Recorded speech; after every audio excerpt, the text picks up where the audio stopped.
Hey everybody. First and foremost, apologize for the god-awful lighting. This week I'm painting some 10 mil zombies. Again, 3D printed from Forest Dragon, just like the rest of the line. Here's a look at them, I suppose, if you want to see them un-3D printed. Or, that doesn't make any sense. You know what I mean. Unpainted. Yeah, pretty cool minis. But that's what I'm painting this week. I got like 5 units of them to paint. Can we get in focus here? What's going on? There we go. I got like 5 units of them to paint. Not the funnest thing to paint, but got to get them done. Yeah, I haven't painted something like zombies before. Not that I can think of. So it was interesting trying to figure out that flesh and everything. But yeah, not my usual thing to paint. But it wasn't the worst thing either. 5 units of them is going to be a grind, though. It's not going to be the most enjoyable thing, but yeah, let's get into it. Alright, so starting off the skin tone, just starting off with a dark yellow-green from Pro Quill. And I'm just trying to hit all the skin, obviously, on the miniatures. Even anything that I'm not sure what it is. I'm going to be honest, I'm going to paint this color. I'm trying to stay away from the areas that are obviously bone. That is one thing I'm trying to avoid, but I'm not too worried about getting it on the clothes or anything. My thought process was kind of, you know, they would be wearing leather and stuff. It's a fantasy, so kind of medieval type setting, so it would probably be some type of leather, which, you know, leather can decay. It is an animal byproduct, so it might be green too. But at least that's how I justify it in my head for not caring if I get some extra color somewhere. But yeah, I think this color looks pretty good for, I don't know, undead flesh. There's not too many source material out there for undead flesh, I don't think so. Yeah, I wasn't too displeased with it. I think it turned out all right.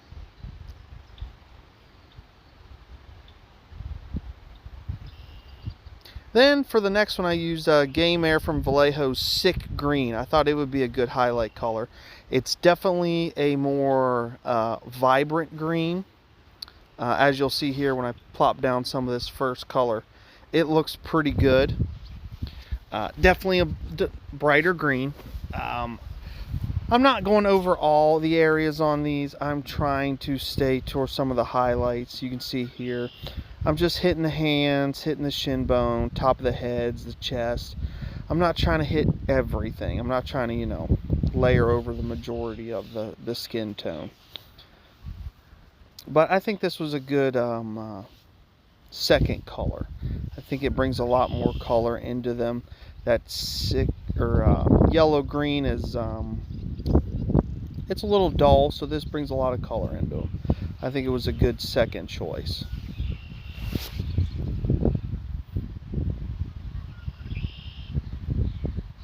You can really see it here on the back how much color it adds into them. Some of these, you know, with the back muscles and their arms, you can really see that it does what I wanted it to do. And then I just mixed in a little bit of beige red into the sick green. So I'm not going full beige red here, although you do see a lot more of the beige red than the sick green. But I just wanted something to add a little bit more contrast, pop that color a little more. So I decided to mix in some of that beige red. And I think it turned out pretty good. I think it really pops the highlights out, as you can see here with the face of one of these zombies. Really pops it out. And obviously with these 10 mil figures, I'm not going for high detail. So at the end I'm going to do a wash and bring it all in. And as usual, lovely, terrible camera work, which has become a feature of the channel, I would say. Something we can look forward to. I do apologize about that. Then starting to use paint the cloth. So I'm just going with a dark red, a brown, or a blue, a purple, and then I'm going to throw in a warm brown on some of the leather bits and some of the cloth. Nothing too crazy here. I'm just trying to mix it up, you know. It could be difficult, especially when you got to batch paint these. You don't want every bonnet to be pink, every dress to be blue, and then, you know, it can be difficult to mix it up and make it look purposely random sometimes, and not have 100 different colors. You know, I wanted to keep the palette relatively small because they are 10mm miniatures. So, I mean, yeah, could I have more diversity in there and it'd be a little bit more realistic? Probably. But they're 10mm miniatures. I don't want to spend 5 hours painting each unit when I've got to paint, you know, 20 units for a game of Warmaster. I just don't want to do that. It doesn't sound enjoyable. And at the end of the day, there's no experts on undead zombie units, so I don't want to hear about it, you know? That's just a joke, by the way. I hope nobody takes that serious. But that's just kind of my thought process behind it. I did enjoy painting these female zombies with the dresses and the bonnets and stuff. You know, got to get some vibrant colors in there. Probably could have used a little bit more muted colors, considering, you know, they were dead and probably covered in dirt at some point. But I do go over them with a wash at the end, so I think it turns out all right. This leader guy with the pirate outfit on, I'm not too sure about how I like how he came out. I went with a lot of dark colors on him just because, you know, figure he's wearing a leather overcoat, you know, he's wearing the leather tricorn. So I kind of went with those dark colors, but I think I should have thrown in a little bit more browns. Maybe a darker brown color would have added a lot to that miniature. But nonetheless, they're 10mm miniatures. I am not going to go back over and paint them. You won't be able to tell from across the gaming table anyways. You can see on here is when I realized some of the pieces I painted that were skin, sometimes they weren't. There was a few miniatures with vest on or shirts that were ripped that looked like skin from the front, but once I saw the back of the miniature I realized, oh, that's cloth. So I had to go back over that. Hair is another area I kind of cheated on. I just painted everybody's hair brown. My justification for that one is, again, they were zombies, so they were dead at one point and probably covered in dirt. So it's fair to say their hair was fairly brown and dirty.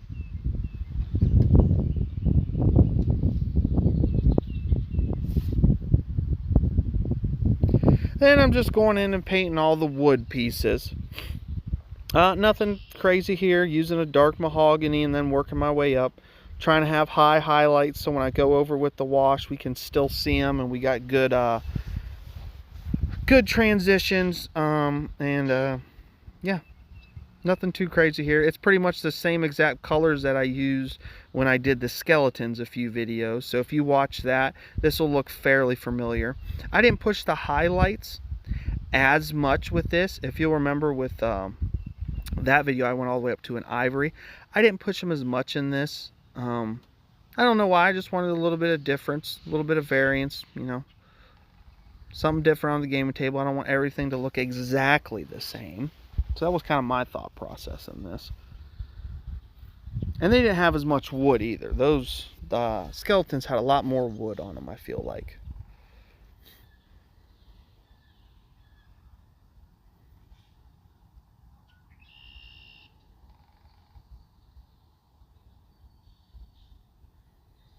If you guys hear any birds chirping or goats yelling, it's because I'm recording this outside. It's a beautiful day. Sorry, but I got to enjoy it. Recording the voiceover outside. I'm not painting outside. Goats and chickens painting outside would not work. They'd eat everything.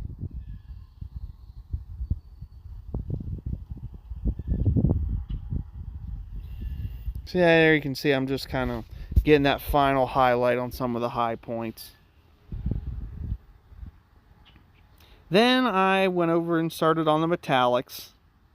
And for some reason, I could not keep my camera in focus at all. So most of the metallics you're not going to see. Here you can see I'm picking out the gold rivets on the zombie pirate leaders' jackets. So, I mean, this is one of the few spots that was in focus during the metallics. But I took that dark gunmetal, got all the metal bits, using that gold to hit all the gold bits. And then I went in with the silver, which I do believe I show, and just tried to highlight both of them. Then after that, I go in with that rust, hit some of the rust spots. So that was kind of how I went about it. Again, I lost focus for a lot of this. I'm not sure why this specific part, but that is how it worked out, unfortunately. I do apologize. Here you do see the one part that was in focus, me using that chainmail silver as a highlight. Then afterwards, I went in with that orange to do a very fine highlight of the rust. And this is something I really have been enjoying, is using this orange mixed with the metallic rust to really get a good rust effect, especially after you put a wash on it. It looks great. It does a good job reading as true rust. I think it looks pretty good. And just another stand of guys I'm going over here. Like it's the same stand.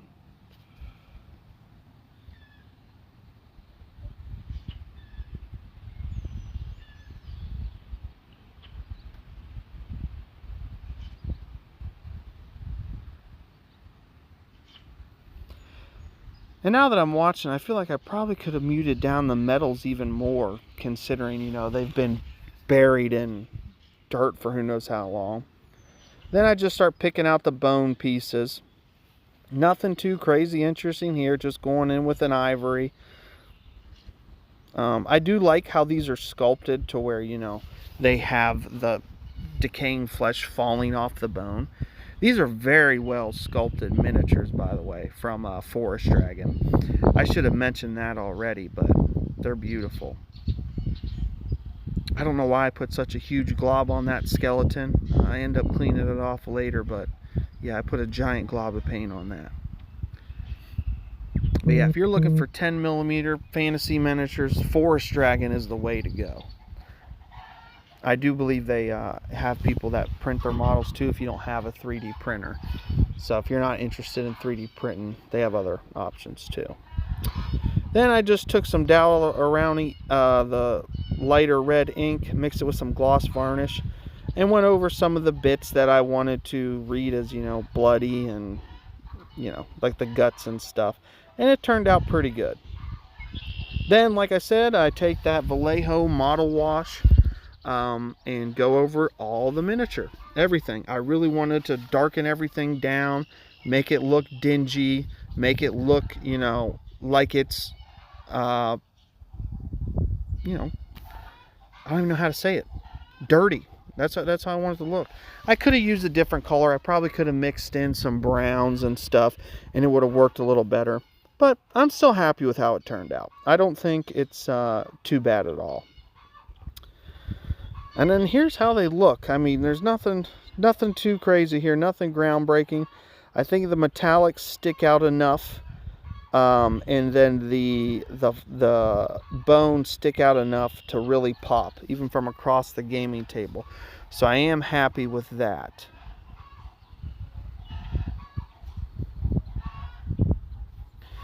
And yeah, there's the command unit. I'm happy with how that dowel rounding ink also popped out some of the pinks on some of the miniatures too. Like there you can see the face on that guy to the right. That looks pretty good, kind of where the bone meets the flesh. I'm happy with how that looks.